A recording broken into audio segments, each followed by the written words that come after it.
வழங்கிய மரியாதைக்குரிய தமிழக வெற்றிக் கழகத்தின் பொதுச் செயலாளர் அண்ணன் ஆனந்த் அவர்களுக்கும் மாநில நிர்வாகி அவர்களுக்கும் முதல்கண் நன்றியை தெரிவித்துக் கொண்டு ரத்தன சுருக்கமாக என் உரையை முடித்துக் கொள்கிறேன் என்று உங்கள் வாரம் உத்தரவாதம் கொடுத்து ஆரம்பம் செய்கின்றேன்.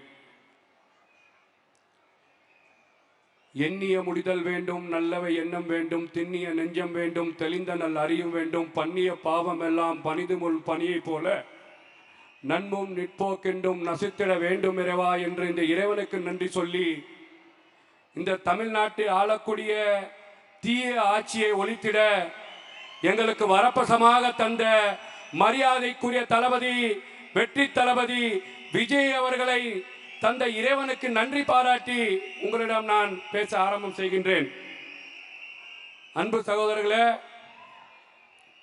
நிறைய பேர் பேசினாங்க. இந்த மாதிரி பார்த்தீங்கன்னா தமிழக வெற்றி கழகம் ஒரு ஆர்ப்பாட்டம் நடத்தினா, போராட்டம் நடத்தினா, ஒரு புரோகிராம் நடத்தினா காவல்துறைகள் எங்களை அச்சுறுத்துகின்றது, எங்களை மிரட்டுகின்றது. நீங்கள் எழுதி வைத்துக் கொள்ளுங்கள், இன்னும் 80 நாள்ல அந்த காவல்துறை இந்த மாவட்ட செயலாளர்களுக்கெல்லாம் சல்யூட் அடிக்க போகுது என்ற காலம் தமிழக மக்கள் எழுதிவிட்டார்கள் என்பதுதான் நிதாசனமான உண்மை என்பதை இந்த இடத்தில் நான் சொல்ல கடமைப்பட்டிருக்கின்றேன். அன்பு சகோதரர்களே, இன்னைக்கு தமிழ்நாட்டில் இஸ்லாமியன் பாதுகாவலன் என்று போலி பிரச்சாரத்தை செய்து கொண்டிருக்கும் என்ற திமுக இன்னைக்கு தமிழ்நாட்டில் ஒரு கடைக்கோடியில மொஹலா ஜமாத் என்ற ஒரு மாநாடை நடத்தி கொண்டிருக்கின்றது.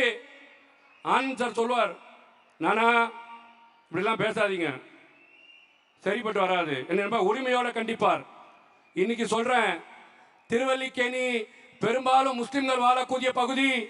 நீங்கள் மீசாப்பட்டி எடுத்துக்கிட்டாலும் சரி, நீலம் பாஷாவை எடுத்துக்கிட்டாலும் சரி, ஐசோஸை எடுத்துக்கிட்டாலும் சரி, ஜாம்பஜாரை எடுத்துக்கிட்டாலும் சரி, இந்த பீட்டர் சாலை எடுத்துக்கிட்டாலும் சரி, இந்த திருவல்லிக்கேணியில் இருக்கக்கூடிய மொஹலா ஜமாத் மரியாதைக்குரிய தமிழக வெற்றி கழகத்தின் தலைவர் இந்த 2026 சட்டமன்ற தேர்தலிலே இங்கே வெற்றி வேட்பாளராக நிற்க வேண்டும்.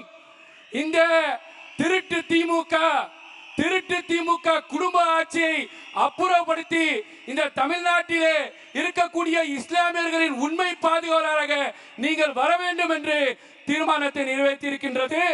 இந்த வாரம் வெள்ளிக்கிழமை கண்டிப்பா பனையூருக்கு எல்லா இஸ்லாமியர்களும் வருவாங்கன்னு நான் எதிர்பார்க்கிறேன். அன்பு சொந்தங்களே, இந்த திமுக அரசாங்கம் இஸ்லாமிய மக்களை ஏமாற்றி கொண்டு நயவஞ்சம் படுத்திக் கொண்டு இவங்க RSS ஓட கள்ள கூட்டணி வைத்துக் கொண்டு நாங்கள் இஸ்லாமியர் பாதுகாக்கிறோம் என்று போலி வேஷம் செய்து கொண்டிருக்கின்றார்கள். இந்த தமிழ்நாட்டிலே கருப்பு சட்டம், இஸ்லாமியர்களை அடக்கும் சட்டம், இஸ்லாமியர்களை கைது செய்ய சட்டம், இஸ்லாமியர்களை தீவிரவாதியாக காட்சிப்படுத்தக்கூடிய சட்டம், NIA சட்டத்தை இந்த தமிழ்நாட்டிலே RSS கைக்கூலியாக, பாஜகவின் கைக்கூலியாக ஒன்றிணைத்துக் கொண்டு பாராளுமன்றத்திலே வாக்கு அடிப்படையிலே வாக்களித்து விட்டு NIA சட்டத்தை உள்ளே கொண்டு வந்து விட்டு இவர்கள் தான் இஸ்லாமிய பாதுகாவலரா? இன்னைக்கு நான் கேட்கிறேன், தமிழ்நாட்டில் குறிப்பாக இஸ்லாமியர்கள் இந்த இருவேற கட்சியும் பார்த்து எங்களுக்கு வாய்ப்பு இல்லாமல் நாங்கள் எதை நோக்கி போவது என்று எண்ணி கொண்டிருந்தோம்.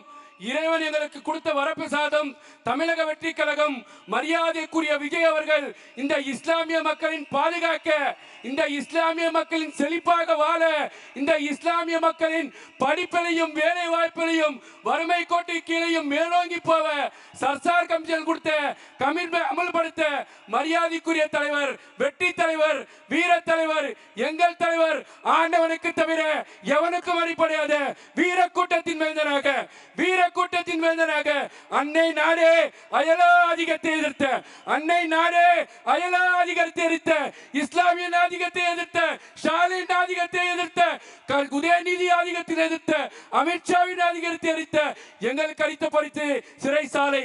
காலம் சரி செய்து விட்டது, மரணத்துக்கு நாங்கள் அஞ்சவில்லை, சாகும் நாள் எங்களுக்கு திருநாளாகும். இதோ வருகிறோம் உங்கள் முன்னால் பாட்டாளின் சின்னமாக, வீரத்தின் சின்னமாக, விவசாயியின் சின்னமாக, வேலையின் சின்னமாக, வெற்றியின் சின்னமாக உங்கள் வெற்றி வேட்பாளர், முதலமைச்சர் வேட்பாளர் அவரின் சின்னமாக விஜில் விஜில் விஜில் என்று சொல்லி வாய்ப்புக்கு நன்றி பாராட்டி விடைபெறுகிறேன். நன்றி, வணக்கம்.